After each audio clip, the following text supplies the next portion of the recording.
마태복음 25장 세 군데를 읽겠습니다. 25장 1절부터 4절. 그때 전국은 마치 등을 들고 신랑을 맞으러 나간 열처녀와 같다 하니 그 중에 다섯은 미련하고 다섯은 슬기 있는지라. 미련한 자들은 등을 가지되 기름을 가지지 아니하고 슬기 있는 자들은 그릇에 기름을 담아 등과 함께 가져갔더니. 아멘. 14절부터 보겠습니다. 14절, 15절. 또 어떤 사람이 타국에 갈 때 그 종들을 불러 자기의 소유를 맡긴 것 같으니 각각 그 재능대로 하나에게는 금 5달란트를, 하나에게는 2달란트를, 하나에게는 1달란트를 주고 떠났더니. 아멘. 31절부터 33절입니다. 인자가 자기 영광으로 모든 천사와 함께 올 때에 자기 영광의 보좌에 앉으리니 모든 민족을 그 앞에 모으고 각각 분별하기를 목자가 양과 염소를 분별하는 것과 같이 하여 양은 그 오른편에 염소는 왼편에 두리라. 아멘. 한번 기도하겠습니다. 하나님 아버지, 주님의 은혜와 사랑을 감사를 드립니다. 우리가 세상에 태어나서 아버지 많은 날들을 살았고 또 앞으로 또 많은 날들을 살 사람, 또 주님 앞에 갈 사람, 아버지 정말 이 세상의 모든 일들은 시작과 끝이 있고 또 세상의 모든 일들 속에 시작과 끝이 있는데 올해 아버지 2020년도는 아버지 세상의 한 해가 끝나가는 그러한 때입니다. 마지막 주를 맞이해서 저희들 하나님의 말씀을 생각하기 원합니다. 이제 아버지 주님의 날이 가까우네 우리가 주님 앞에 더욱 온전하게 설 수 있도록 도와주옵소서. 말씀을 통해서 깨닫고 아버지 정말로 주님 맞이하는데 부족함이 없도록 인도하여 주옵소서. 주님 함께 하시고 역사하실 줄을 믿사오며 예수님의 이름으로 기도하옵나이다. 아멘. 옆 사람을 한번 인사합니다. 하나님께서 복 주시고 복 주십니다. 하나님께서 복 주시고 복 주십니다. 하나님께서 번성케 하시고 번성케 하십니다. 하나님께서 복 주시고 번성케 하십니다. 오늘은 이제 2020년도 마지막 주입니다. 이제 며칠 안 되면은 2021년도가 되죠. 근데 우리에게는 뭐 연도가 그렇게 중요하지 않습니다. 그런데 만물이 시작이 있으면 끝이 있어요. 사람이 태어나면 죽어요. 그리고 모든 일들 속에는 시작과 끝이 있는데 이제 우리가 세상에 이제 날짜를 따져가지고 2021년도 마지막 주입니다.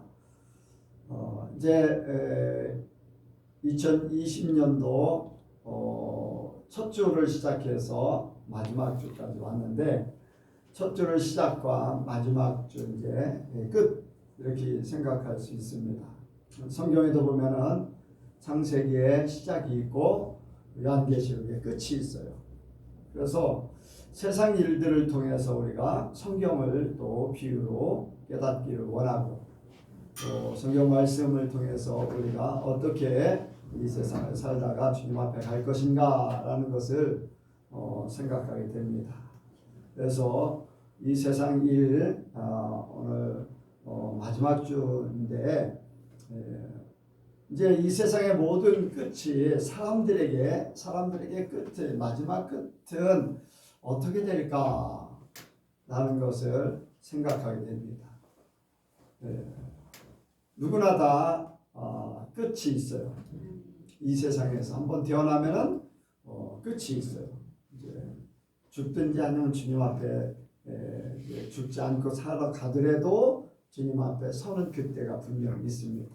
그래서 이 마지막에 이제 최종적인 예수님께서 이렇게 세 가지 비유를 통해서 마지막에 하나님께서 이런 일들을 이룰 것이다.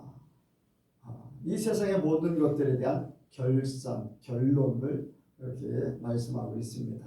그래서 여기 세 가지 비유, 열처녀의 비유, 또 달란트의 비유, 양과 염소의 비유, 이 세 가지를 통해서 의미하는 바가 이제 각각 달라요. 각각 달라. 이제 뭐냐면은 열처녀의 비유는 준비하는 거. 예수님 이제 신랑을 맞이러 오는 신랑을 맞이하는 열처녀들의 준비 상태를 말씀하고 있어요. 신랑을 맞은다. 우리가 예수님을 맞이한다. 또 주님 앞에 간다.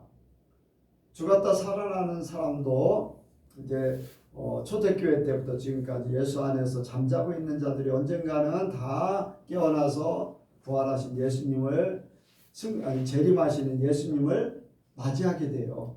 그게 바로 신부요 신랑이 예수님이 신랑 되셨어요. 그래서 모든 사람들은 이렇게 준비된 자 예수님을 맞이할 준비를 해야 된다라는 것을 우리에게 교훈으로 말씀하고 있어요. 모든 사람들은 준비되어 있어야 된다.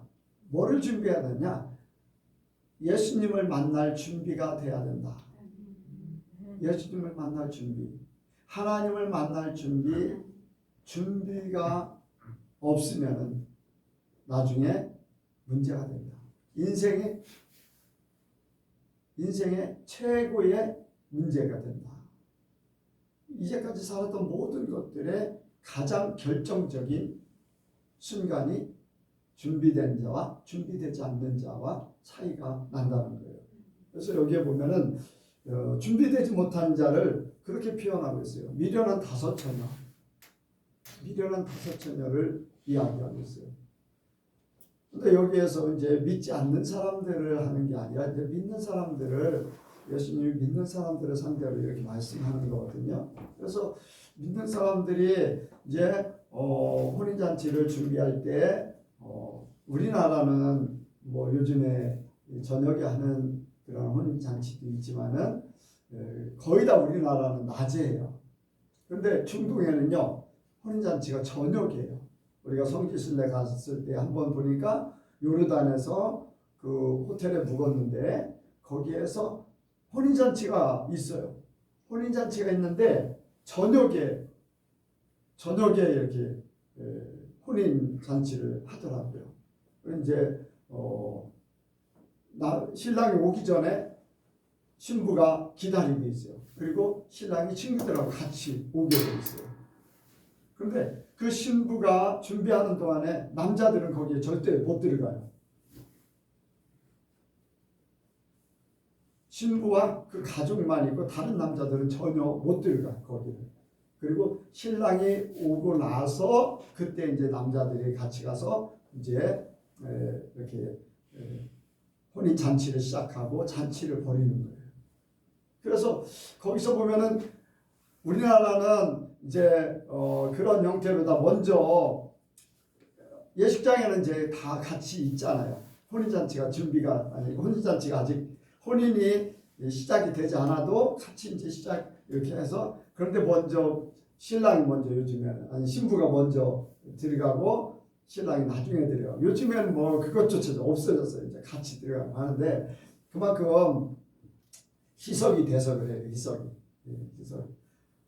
세상화돼 버렸기 때문에 이제 그렇게 됐는데 여기 성경적으로는 신부는 준비하고 있고 신랑이 이제 신부를 이렇게 찾아가서 데리고서 이제 신혼방으로 가는 거겠죠. 그런데 여기에 다섯 처녀는 혼인잔치를 준비하면서 등은 준비했는데 여분으로 기름을 준비하지 않았다고 했어요.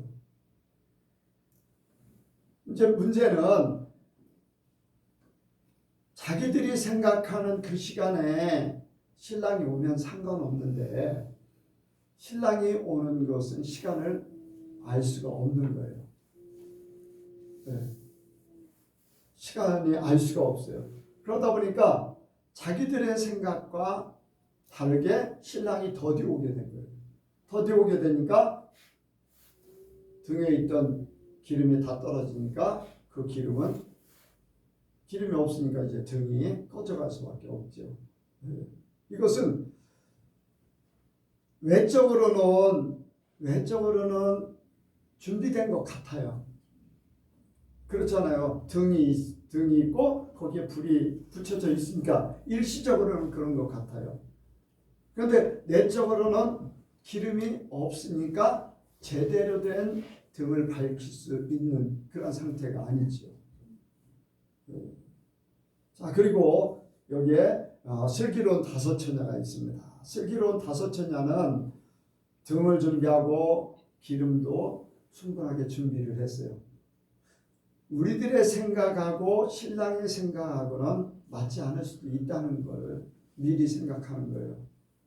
그리고 신랑이 언제 오든지 우리는 항상 준비된 자로서 그 기름을 준비하고 그때를 맞춰서 우리가 혼잔치에 참여하겠다는 거예요. 내 생각과 하나님의 생각은 달라요. 내 계획과 하나님의 계획은 다를 수 있어요. 내게 맞출 것이냐 하나님께 맞출 것이냐, 이 준비가 내가 생각하는 내 준비냐 주님의 준비냐, 이것이 다를 수 있어요. 그러니까 여러분들, 이 기름을 준비했다는 것은 내 생각이 아닌 상대방에 대한 배려이고, 내 생각을 내려놓고 상대방을 위한 준비가 되는 거죠. 그러니까 우리의 삶이 내 중심의 삶이 아닌 하나님 중심으로, 예수님 중심으로, 타인 중심으로 이렇게 바꿔 나갈 때 우리가 준비하는 그런 마음이 더 커질 줄 믿습니다. 그래서 준비되지 않은 사람과 준비된 사람과의 차이는 엄청나게 커요. 시작은 굉장히 작을 수 있어요. 뭐 그 기름 준비하고 기름 준비하지 않은 거 뭐 그게 크지 않을 수도 있어요. 그런데 혼인잔치에 들어가느냐 못 들어가느냐, 이미 정혼을 했던 사람이 혼인을 못하면은 그 사람은요 다음에 혼인하기가 어려워요. 원래 그냥 버림받은 존재로 그렇게 살 수밖에 없어요. 그러니까 우리가 주님을 맞이할 때 이렇게 주님과 만나는 그 시간에 제대로 그 자리에 있지 못하면은 우리는 완전히 버림받게 되고 탈락된 자가 될 수밖에 없는 거죠. 여러분들, 작은 것 같지만은 그 결정, 그 한순간의 판단이 모든 것들, 영원을 판가름한다고 할 수가 있어요. 자, 그러면은 우리가 기름을 준비한다고 할 때 무엇을 우리가 생각하면서 준비해야 될까? 자, 등을 밝힐 수 있는 기름, 등 안에 기름, 바로 우리의 몸과 우리의 마음과 이러한 것들을 생각할 수 있어요. 외적인 것과 내적인 것들을 생각할 수 있어요. 우리 예수 믿는 사람으로서 오늘도 교회에 왔어요. 그렇죠? 교회 왔어요.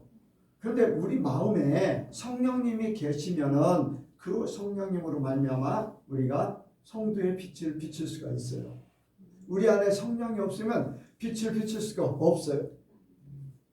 또 한 가지, 우리 안에 말씀이 없으면은 말씀으로 삶을 살지 못하기 때문에 뭐라고 그랬어요? 우리가 빛과 소금의 역할로 우리의 착한 행실을 통해서 하나님 앞에 영광을 돌리게 하라 했어요.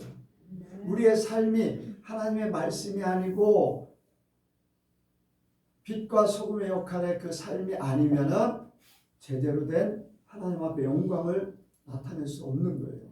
이것은 바로 우리 속에 말씀의 역사가 있어야 된다는 거예요. 말씀의 역사가 나타나서 사람들에게 외적인 우리의 모습을 통해서 비춰져야 돼요. 빛을 비칠 수 있어야 돼요. 또 한 가지는 우리의 마음 자세입니다. 마음 자세. 성령이 우리 안에 거하시고 말씀이 있는데 내 마음이 정말로 그 성령을 통해서 하나님의 영광을 위해서 살 것인가? 그 말씀을 가지고서 하나님을 위해서 살 것인가? 어떤 사람은 그래요. 성령으로 말미암아 은혜를 받고 은사를 받았는데 자기 자신을 위해서 써요. 재산 축적하다든가 자기의 단체를 만들어서 자기가 최고 우두머리가 된다든가 이런 모습들을 이제 보게 되는데 우리 안에 성령이 있음으로써 하나님의 아름다운 빛을 비추기 원합니다.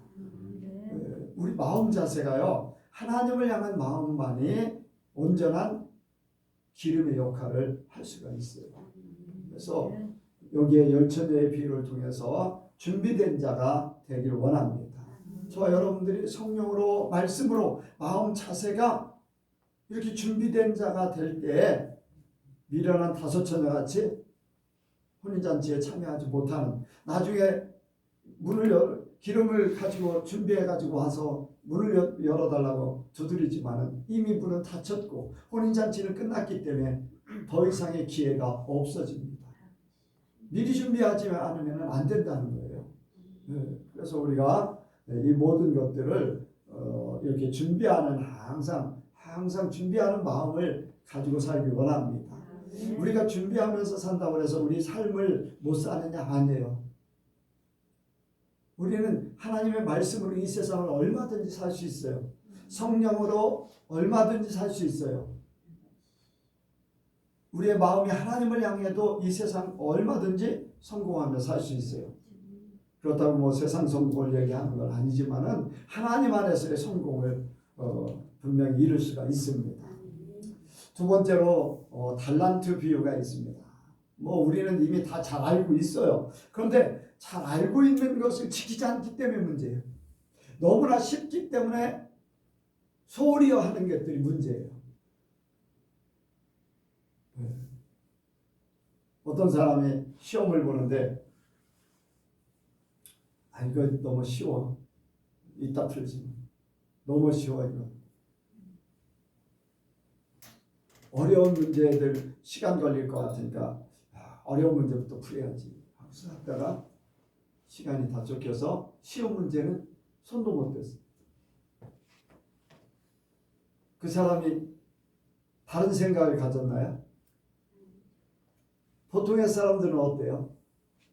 할 수 있는 것부터 막 해놓고 어려운 문제를 나중에 해요. 그렇잖아요. 그런데 우리가 사는 그 상태에서는 남들이 어렵다고 생각하고 남들이 힘들다고 생각하는 것들은 잘 하려고 해. 그런데 어떻게 보면 너무 쉽기 때문에 소홀하게 하는 거. 너무 쉽기 때문에 아무렇지도 않게 그냥 넘어가 버리는 거. 이런 것들이 너무 많아요. 여러분들 우리가 이 달란트 비유를 통해서 이미 알고 있는 것이지만은 항상 우리 마음속에 그 주님의 주신 은혜, 재능, 또 주님께서 우리에게 맡겨주신 사명 이러한 것들을 어떻게 사용하면서 살 것인가. 주님 앞에 가서 다 계산할 것인데 내게 주신 것. 아까는 우리가 준비된 그런 상태고 여기에 두 번째로 이야기하는 것은 내게 주어주신 모든 것들을 어떻게 활용하면서 살아야지 주님 앞에 잘했다 칭찬받고 인정을 받을 수 있는가. 어떤 사람은 머리가 좋아요. 어떤 사람은 일을 하면 돈이 잘 벌려. 어떤 사람은 손재주가 좋아. 어떤 사람은 노래를 잘 불러. 어떤 사람은 많은 사람들을 이렇게 감동시키는 그런 말을 잘해. 각자의 재능이 있어요. 재능. 하나님께서 주신 재능이 있고 사명이 있고 자기 재능뿐 아니라 하나님이 또 말씀하셔서 주신 사명도 있어요. 이게 바로 달란트의 비유나 마찬가지예요. 그래서 하나님께서 우리에게 여기에 주인이 종들에게 5달란트, 2달란트, 1달란트 나눠줘요. 그런데 주인이 그냥 나눠주는 게 아니라 그 종의 역량에 따라서 나눠주는 거예요. 이미 주인은 종들의 역량을 알 수 있을까요? 없을까요? 있지요. 덩치가 커서 힘 있는 사람은 힘 있는 일을 잘한다는 걸 알고, 덩치는 작지만 머리가 좋은 사람은 머리를 써서 일을 한다는 걸 알고 있어요. 종이, 아니 주인이. 종들의 모든 상태를 알고 있잖아요. 그래서 그 주인은 종들에게 합당하게, 그 종에게 합당하게 5달란트 줄 사람은 5달란트, 2달란트 줄 사람에게 2달란트, 1달란트 줄 사람에게 1달란트. 만약에요, 여기에 5달란트 받은 사람은 5달란트를 더 남겨요. 2달란트 받은 사람도 마찬가지로 2달란트 다 남겨요. 1달란트 받은 사람은 어떻게 했어요? 남겼어요? 못 남겼어요? 못 남겼어요. 자, 그걸 반대로 바꿔서 5달란트를 1달란트 줄 사람에게 줬다고 해봐요. 주인이 손해예요, 안 손해예요? 엄청난 손해예요. 엄청난 손해예요. 주인은 이미 종들의 모든 것들을 알고 있는 거예요. 그렇다면 평소에 우리가 살아가면서 하나님께서 나를 어떻게 보실까 하는 것들을 생각해야 돼요. 이미 태어나면서부터 재능도 있고 뭐 하나님께서 주시는 복도 있고 한데, 하나님께서 맡겨준 사명이라는 것도 있어요. 내 재능하고는 상관없이 하나님께 해야 될 일이 있어요. 그래서 이러한 일들을 통해서 어떻게 살아갈 것인가, 내게 주어진 것, 하나님이 나한테 또 원하시는 것을 어떻게 살아가야지 주님 앞에 가서 바로 판단을 받을까라는 것을 생각하면서 살아야 돼요. 그냥 세상 살아가는 대로 열심히 막 돈 벌러 또 뭐 친구들하고 이렇게 내가 잘하니까 뭐 거기에 휩쓸려서 이렇게 저렇게 살다가 인생 그냥 끝나는 게 아니에요. 분명한 것은 하나님 앞에 가서 심판이 있고 결산이 되어진다는 거예요. 내게 주어진 것이든지 하나님께서 나에게 원하시는 것이든지 분명히 주님 앞에 가서 결산할 때가 있다는 거예요. 그런데 하나님께서는 그 사람의 삶을 통해서 그 사람이 어떻게 살아왔나라는 것을 보면서 악한 자요 선한 자라고 분명히 명하고 있어요. 착하고 충성된 종아, 악한 종아 분명하게 나누고 있어요. 우리가 언젠가는 주님 앞에 가서 그렇게 될 수 있다는 거예요. 그래서 내게 주신 것을 하나님을 위해서 남길 수 있는, 내게 주어진 것에 대한 그 결과를 하나님 앞에 내어놓기를 원합니다. 나만을 위해서 사는 게 아닌 하나님 앞에 내어놓은, 하나님이 주셨기 때문에 그래요. 재능도 내가 타고난 재능이지만은 그것도 하나님이 주신 거예요.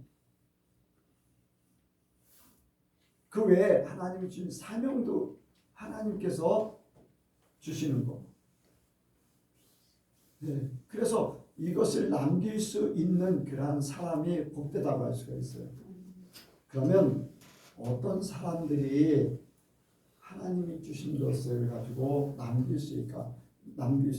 어떤 사람이 선하고 착하고 충성된 종이라고 그런 말을 들을 수 있을까? 바로 맡겨주신 분을 위한 사랑과 충성과 열심, 순종, 이런 데서 이 모든 결과가 나옵니다. 우리가 하나님을 사랑하지 않으면요, 내 삶이 하나님을 위해서 어떤 움직이는 것이 없어져요. 하나님을 위해서 사는 것만이 하나님 앞에 남게 돼 있어요.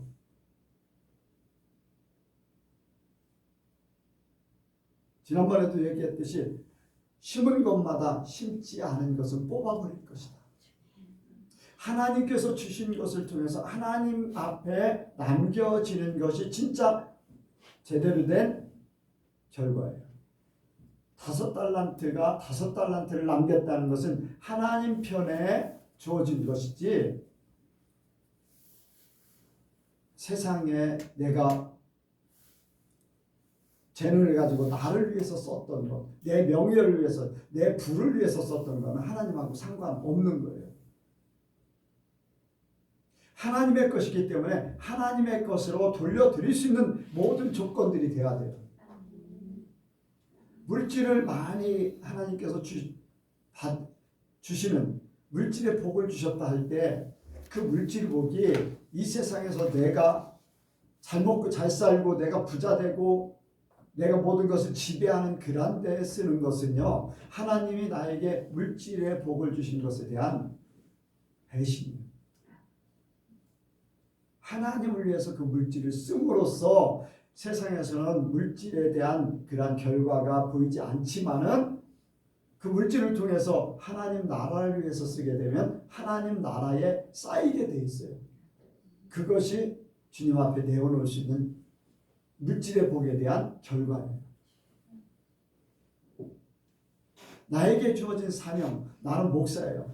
목사는 목사로서의 진정한 목사가 될 때 영혼을 사랑하고 영혼을 천국으로 인도하는 진정한 목사가 돼서 성도들 한 사람이라도 두 사람이라도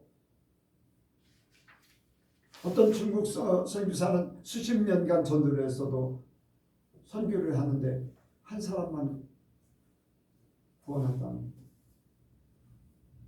그렇다고 그 사람이 놀았던 거 아니에요. 근데 그 한 사람이 수많은 교회를 이룹니다. 진정한 열매를 맺는 사명을 감당함으로써 진정한 열매, 한 사람이라도 바른 열매를 맺힌 그 사람이 사명을 제대로 감당하는 거지. 저와 여러분들이 하나님을 생각하면서 나의 모든 역량을 쏟아붓고 하나님을 위해서 남길 수 있는 사람이 복되다고 할 수 있어요. 그 하나님 앞에 남길 수 있다는 것은 뭐냐면 말씀에 적용해서 말씀과 함께 남기는 것만이 남게 돼 있어요. 말씀이 아닌 세상 것이고 내 자신의 것이고 한 것은 아무리 많은 것을 남겨도 다 뽑아버린다고 했어요. 그것은 진정한 결과가 아니라는 거예요. 그래서 우리가 온전하게 하나님 앞에 남길 수 있는 사람이 되길 원합니다. 그런데 여기 악한 자가 있어요. 한 달란트를 받았던 사람은 악한 자라고 했어요. 이 사람은요, 주인을 위해서 일하지 않아요. 주인은 마음이 굳은 자다. 쉽게 얘기하면 뭐냐면 주인은 도둑놈이요, 사기꾼이요, 강포한 자, 사람을 착취하는 사람, 이런 사람으로 표현하고 있어요.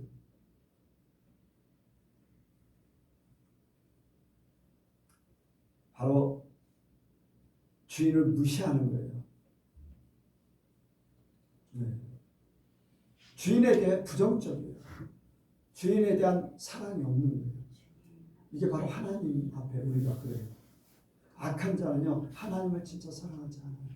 사랑하는 것 같지만 진짜 사랑하지 않아요. 하나님이 주시는 모든 것들을 살면서도요, 다 자기 자신을 위해서 모든 것, 하나님께서 주신 거는요, 하나님을 사랑하지 않기 때문에 그를 위해서 움직이질 않아요. 그냥 다 매장시켜 버리는 거예요. 그리고 자기 자신을 사랑하기 때문에 자기 자신만 열심히 사는 거예요. 주인이 돌아왔을 때 남기는 게 없잖아요. 왜? 자신의 삶을 살았기 때문에. 우리가 그렇습니다. 우리도요, 나 자신을 위해서 사는, 하나님을 사랑하는 마음이 없으면 우리도 그렇게 될 수 있다는 거예요.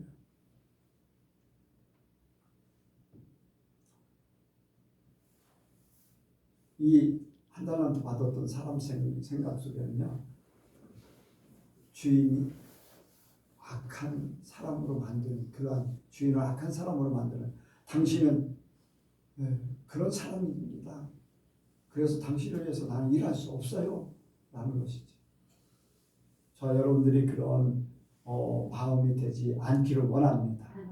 우리가 주인의 뜻을 따라서 주인의 유익을 위해서 움직이듯이 하나님의 뜻을 깨달아서 하나님의 유익, 하나님의 영광을 위해서 하나님 나라를 위해서 움직일 수 있는 그러한 사람이 하나님 앞에 가서 달란트를 남기는 그러한 삶을 살게 됩니다.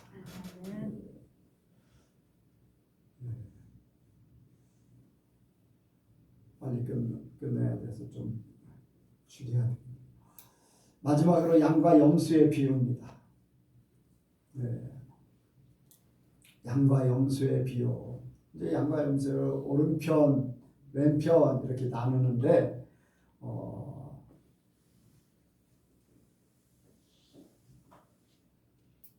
여기에 양과 염소는 평소의 삶 속에 그 사람이 어떻게 살았는가.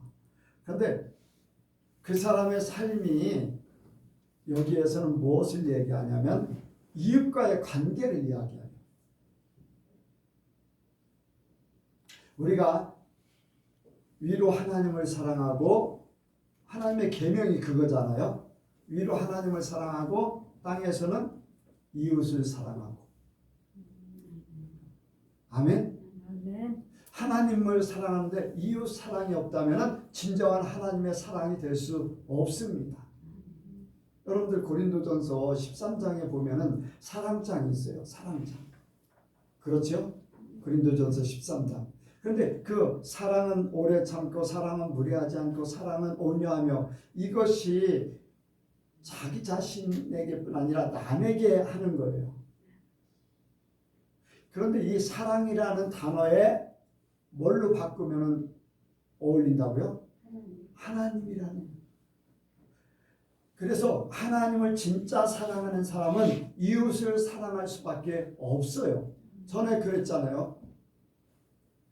하나님을 사랑하는 사람은 이웃을 당연하게 사랑하게 돼 있다. 왜냐하면 하나님은 사랑이시기 때문에 그 하나님이 내 안에 거하시면 우리는 그 사랑으로만 살게 돼 있어요. 하나님만 사랑하는 게 아니에요. 이웃도 사랑하게 돼 있어요. 왜? 하나님의 사랑이시고 사랑이 우리 안에 있기 때문에. 그래서 여기에 양과 염소를 나눌 때 평소에 목마른 자, 배고픈 자, 옥에 갇힌 자, 병든 자를 돌아보는 것과 돌아보지 않는 것 차이. 이웃에 대한 사랑과 사랑이 없는 것과의 차이. 관심과 무관심과의 차이.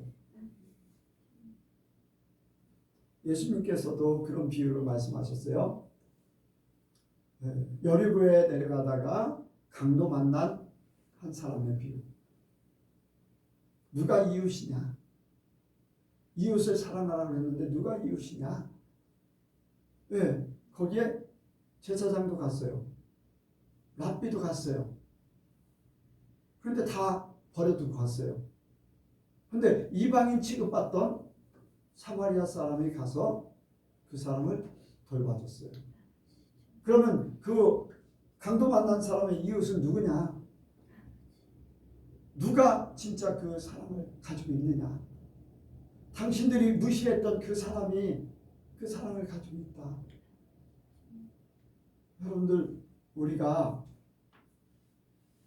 이웃에 대한 이웃에 대해서 정말로 외면하지 말아야 돼요. 네. 어려운 것을 눈에 보면은 도울 수 있는 마음, 어려운 이야기를 귀로 들으면 도울 수 있는 마음. 우리 마음이 주님의 마음이면 당연하게 열려져 있어요. 당연하게. 그런데 주님의 마음이 아니고 하나님 마음이 아니고 닫혀지면은 누구만을 위해서 사느냐? 자기 자신만을 위해서 살게 돼 있어요. 이웃에 대한 배려, 이웃에 대한 사랑, 긍휼 이런 것들이 없어져요. 주님의 마음이 없어진다는 거예요. 이스라엘 백성들 이사야 선지자 외치고 외쳤어요. 강포를 행하지 말라. 고아와 가부를 긍휼을 베풀고 그들을 위해서 사랑으로 모든 것 다. 그래서 공의를 외치고 선을 외치고 여러분들 정의를 외치고 이게 왜입니까? 겉으로는 잘 먹고 잘 살아서 하나님 앞에는 예배를 잘 드린 것 같아요. 제사를 잘 드린 것 같아요. 성전에 짐승을 제사를 드리는 짐승을 잡아서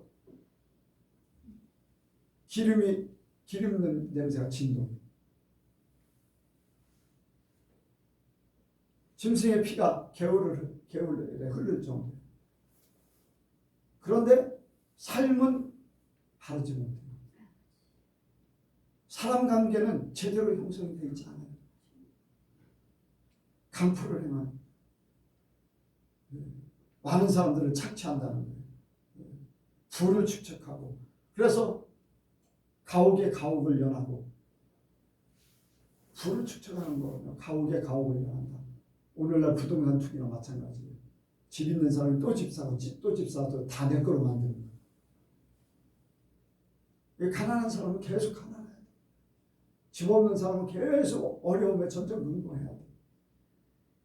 그러면서 하나님 앞에는 제사를 열심히 드리기 때문에 우리는 문제가 없다고 생각하는 거예요. 뭐 오늘날도 마찬가지잖아요.